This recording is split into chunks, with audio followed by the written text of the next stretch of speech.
Jake Matthews had lived in his suburban home for 7 years, and the aging above-ground pool had been a constant source of frustration.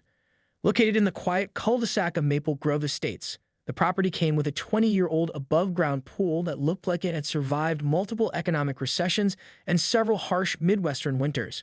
When Jake first purchased the home, he was a newly divorced software engineer in his mid-30s, excited about starting fresh. The real estate agent had described the pool as a potential backyard feature, which Jake now realized was realtor speak for potential money pit. What looked like a promising amenity during the home tour quickly revealed itself to be an ongoing financial and emotional drain. The pool's liner was more patches than original material, with a complex network of repairs that told a story of desperate maintenance.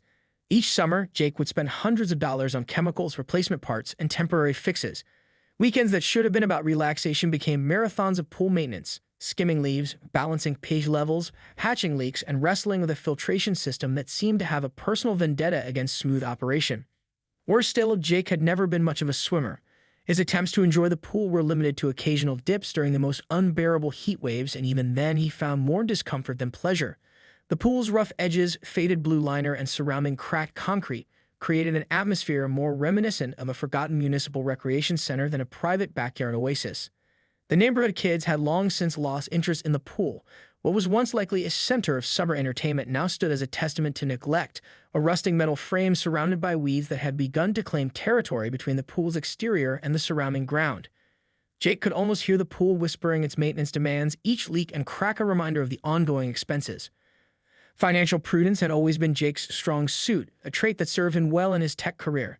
He calculated that over the past 7 years, he had spent nearly $15,000 on pool-related expenses. This included repairs, chemical treatments, electricity for the pump, water refills, and the occasional professional service when DIY solutions failed. Each expenditure felt like throwing money into a bottomless, chlorine-filled pit. The final straw came during last summer's intense heat wave. Jake had spent an entire weekend attempting to repair a persistent leak, only to discover that his efforts were futile. As he stood there, covered in pool chemicals, sweat, and a growing sense of defeat, he made a decision. The pool had to go. His backyard, a space that should have been a sanctuary, had become nothing more than an expensive, time-consuming burden. Little did Jake know that his decision to remove the pool would set in motion a series of events that would transform his quiet suburban life into an unexpected adventure of municipal proportions. Jake's approach to pool removal was nothing short of a military-grade operation. As a software engineer accustomed to breaking down complex problems into manageable steps, he applied the same methodical thinking to his backyard project. His first move was a comprehensive research phase that would make most project managers proud. Weeknight after weeknight, Jake disappeared into a rabbit hole of online resources. He joined multiple home improvement forums, subscribed to renovation YouTube channels, and even purchased 2 comprehensive guides about pool removal from an online bookstore. His tablet became a constant companion, filled with bookmarked pages, annotated screenshots, and meticulously organized research notes. The local hardware store employees began to recognize Jake, watching with increasing amusement as he would arrive with detailed diagrams, precise measurements, and a level of preparation that seemed almost comical for a weekend home project. He consulted with the store's most experienced staff, asking detailed questions about tool rentals, material disposal, and the specific challenges of above-ground pool removal. Jake's preparation went far beyond simple research. He created a comprehensive spreadsheet tracking every potential expense, tool requirement, and potential complication. Color-coded tabs detailed the dismantling process, waste management plan, and even potential landscaping options for the space after pool removal. His engineering background shone through in every meticulously planned detail.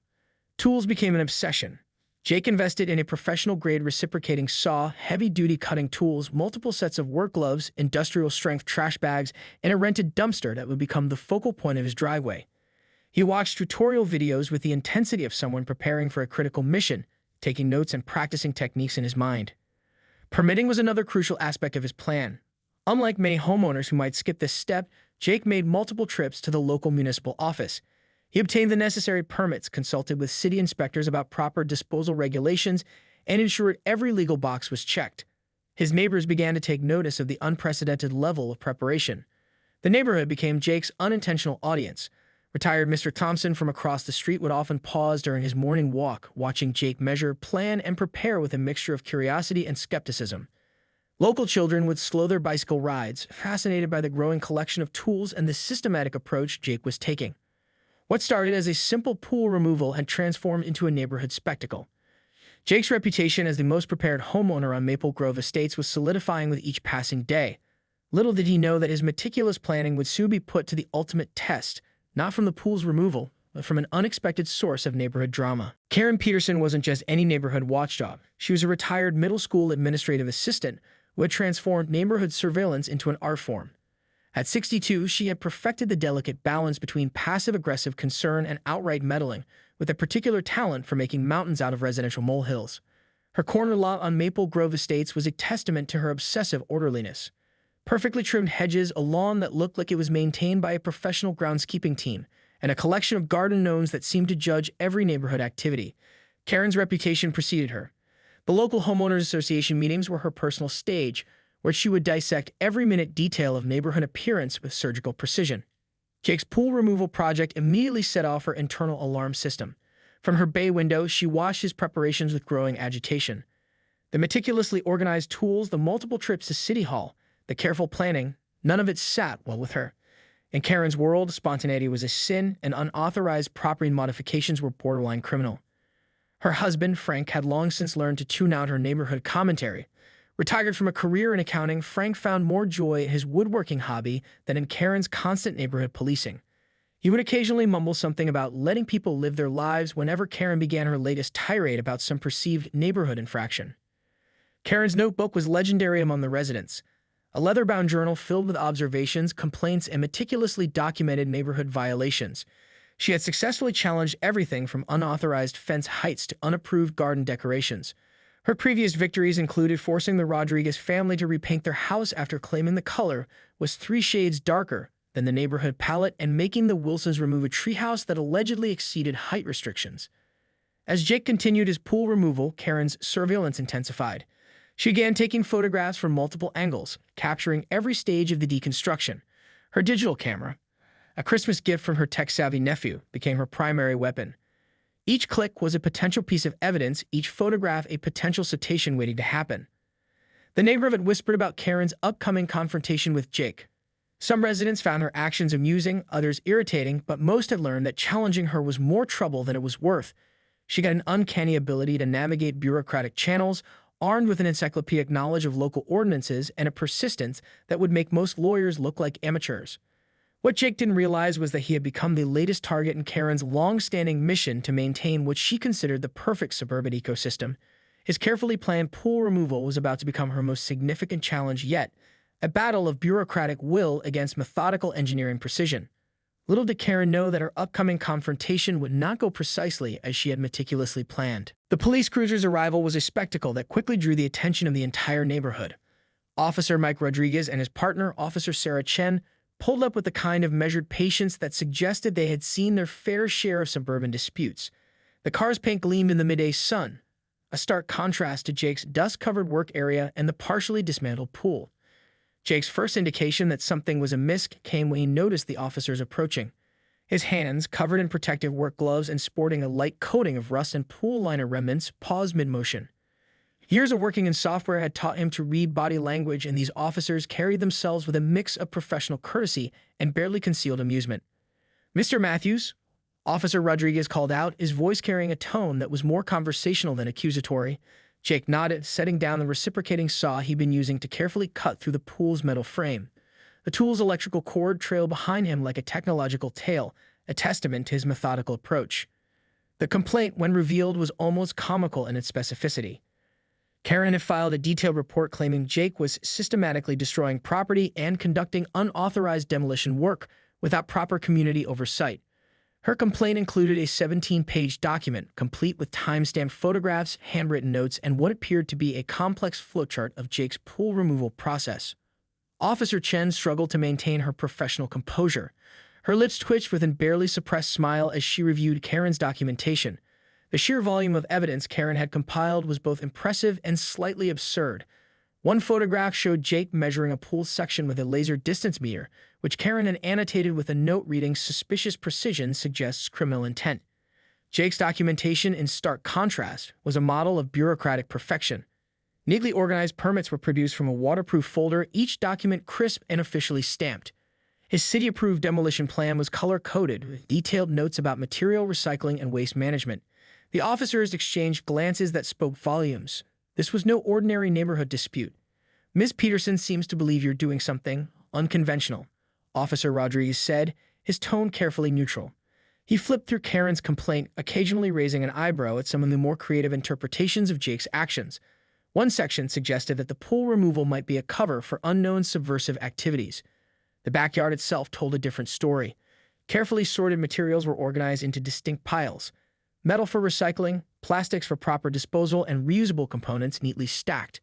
Jake's engineering background was evident in every carefully planned step of the deconstruction. As neighborhood curtains twitched and a few curious onlookers began to gather, Jake realized this was becoming more than just a simple pool removal. It was turning into a suburban saga that would likely be discussed at future neighborhood barbecues and homeowners association meetings. Officer Chen leafed through the permits, her professional demeanor in marked contrast to the growing circus-like atmosphere. "Mr. Matthews," she began, a hint of professional respect in her voice, "it seems we might need to have a little chat about this complaint." Little did Jake know, this was just the beginning of a confrontation that would become neighborhood legend. Jake's demeanor remained calm, the skill honed through years of high-pressure software development meetings and navigating post-divorce bureaucracy. He spread his documentation across the makeshift workbench, a sturdy folding table that had become ground zero for his pool removal project. Each document was a carefully preserved testament to his meticulous planning. "Let me walk you through everything," Jake began, his engineer's precision evident in every word. He first produced the primary demolition permit, its official city seal catching the sunlight. Officer Rodriguez examined the document, his trained eye scanning for any potential irregularities. Officer Chen continued to look through the accompanying materials, her initial skepticism gradually giving way to professional respect. The property documents told a comprehensive story. Jake had not only obtained the necessary permits, but had gone several steps beyond. Included were environmental impact assessments, waste disposal plans, and even a detailed diagram showing how he intended to restore the landscape after pool removal. It was the kind of documentation that would make most municipal bureaucrats weep with joy. "You got more paperwork here than most commercial demolition projects," Officer Rodriguez remarked, a note of genuine admiration in his voice. He flipped through a series of color-coded spreadsheets that detailed every aspect of the pool's deconstruction, from material separation to recycling plans. As they walked the yard, Jake explained his methodology. Each section of the pool was being carefully dismantled, with metals separated for recycling, plastics sorted for appropriate disposal, and even the concrete base planned for potential reuse in landscaping. The officers noted the clearly marked disposal zones, the protective sheeting used to prevent environmental contamination, and the overall orderliness of the project. Officer Chen couldn't resist a subtle joke. "I see military operations less organized than this pool removal," she quipped, her professional demeanor softening slightly. Jake managed a small chuckle, the tension of the moment briefly lifting. The timing of the conversation couldn't have been more perfectly orchestrated. As if on cue, Karen emerged from her perfectly manicured front yard, clipboard in hand, and a look of righteous indignation etched across her face. Her approach was like a summer storm, dramatic, loud, and impossible to ignore. "Officers, you don't understand the situation," Karen called out, her voice carrying the same tone she once used to discipline middle school students. "This man is destroying the aesthetic of the entire neighborhood." Jake's patience, however, was a carefully cultivated resource. Years of technical problem-solving and personal challenges had taught him the art of measured response. He turned to Karen, his voice calm and professional. "Ms. Peterson, every step of this project has been approved by the city. I followed every possible regulation." Officer Rodriguez stepped forward, his body language a clear indication of professional mediation.